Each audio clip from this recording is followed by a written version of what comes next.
Now, at the start of the Zimbabwean innings, after they won the toss, opted to bat first. In those 4 overs, when they'd scored 38 runs, I was thinking, I'm going to flex so hard on this show. My prediction of 161 was, well, coming true.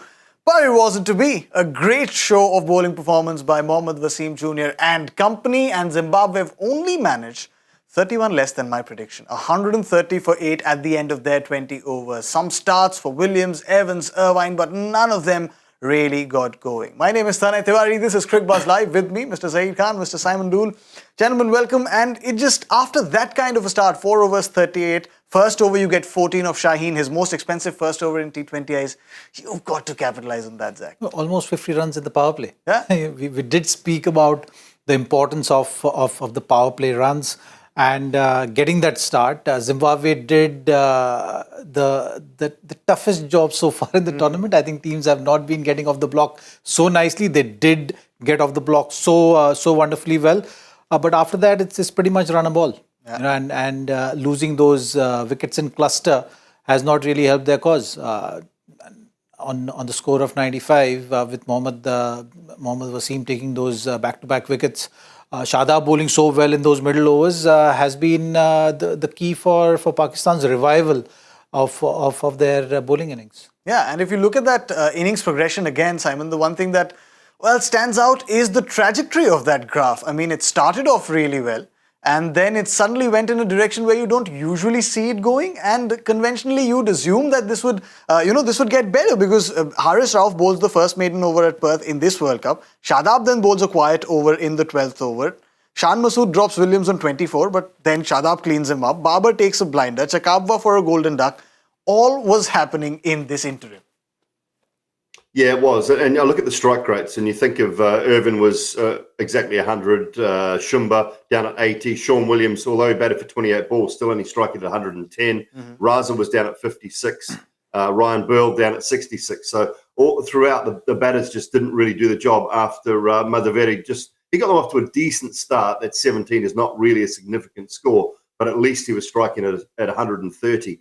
And through the middle, they were found wanting. But I think Pakistan, credit to them, they started a bit full. They went searching for swing and in those first couple of overs started a little bit full and then dragged that length back. And as soon as they dragged that length back with decent pace, Zimbabwe just found wanting a little bit. And this is the difference, isn't it? When you play so much cricket against those nations ranked probably 10, 11, 12 through to 18, 19, 20, you can sometimes get a false sense of security about where you're placed and how good you are. And it's when you come up against the top quality teams that's when you want those performances on the board. And that's when you want your Razas and your Evans to really stand up. And unfortunately, they couldn't quite do it tonight. So a lot of credit, I think, to the Pakistan bowling attack after that power play. They learned from what the mistakes they made in the first 3, 4, 5 overs. And they really pulled things back nicely. The Pakistan batters in the middle, especially after that kind of a start, Zach, were found wanting, and it suddenly seemed like there was a surge in the kind of pace the Pakistan bowlers were bowling, or I don't know what, but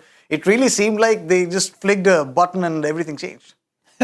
Yes, you can say it that way, but when you look at that Zimbabwean batting card, there's hardly anyone going on to make it count apart from Sean Williams. You get a start, which the openers did. After that, they've not really capitalized on it. It's just about, that one batter. You're talking about 155, 160 runs on this track. In this format, anything can happen. That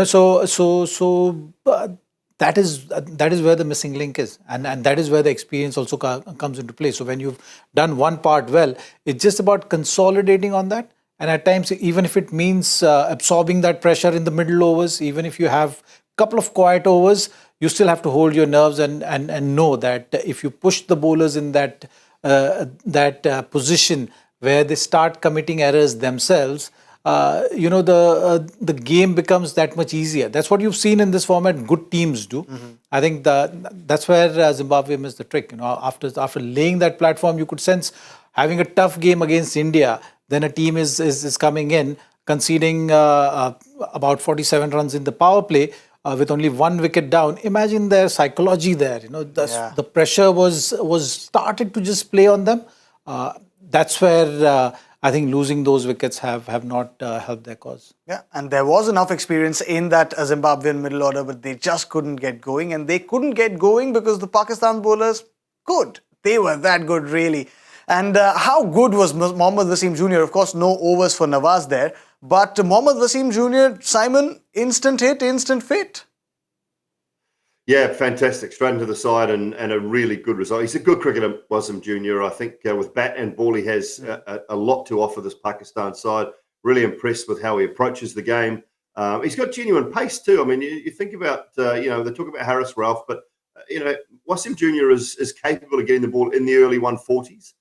He's certainly not medium pace by any stretch. I thought the way Harris Ralph bounced back after, those 2 sixes the other night against India, they would have had him feeling like he almost didn't leave Nawaz enough in that final over. And they needed 28 off 8 balls. It's a game that Pakistan should have won and won comfortably. So Harris Ralph to bounce back from where he left off the other night, I think is a good thing for him. But all in all, a very good performance, I think, across the board. Yeah, and in a bowling attack where you have the likes of Shaheen Afridi and Haris Rauf coming in to a T20 World Cup, playing this bigger game at this bigger stage in this tournament, he was very impressive. Haris Rauf, yes. Wasim Jr. as well, yeah. Yeah, well, that's the change we are talking about, isn't it? Yeah. We did speak about the conditions. We did speak about the need for the Pakistan team to revive their campaign. I think that worked beautifully well. He will be able to contribute with the bat as well. Yeah. So it's just about on the hindsight, they will be thinking that if this change was done in the previous game, things would have been different. But it's still not very late for Pakistan in the tournament. Once you figure out your combinations, then you can actually start building on that. So for Pakistan, it's about making sure that stick to the processes, get this win in the bag, and then the game against South Africa is going to be the big game for them. Yeah. So you can still say that after this game, once they get these 2 points, they will be feeling much more comfortable. Looking at the first game and saying that, okay, fine, we were controlling the game, we're still playing good cricket. Mm-hmm. It's just about now building on this and making sure that the big one against South Africa is in the bag to make sure that they go to the next round. Don't forget, South Africa has got that 1 point, so they are at a disadvantage. So if the games are not affected by rain, then they should be having conversations on those lines, which will really boost the confidence, the morale of the camp. So now 131 to chase down, Simon, isn't the biggest of totals, but it isn't something that will help you, ease out in the dressing room, put your feet up and say, we are done. It's somewhere in the middle. It's a middling sort of a total, which is why it's really important for Pakistan to go out there and get them in a clinical fashion. Yeah, look, it's a Baba Rizwan chase, isn't it? It's quite a comfortable chase for them. It's around about their sort of numbers quite comfortably.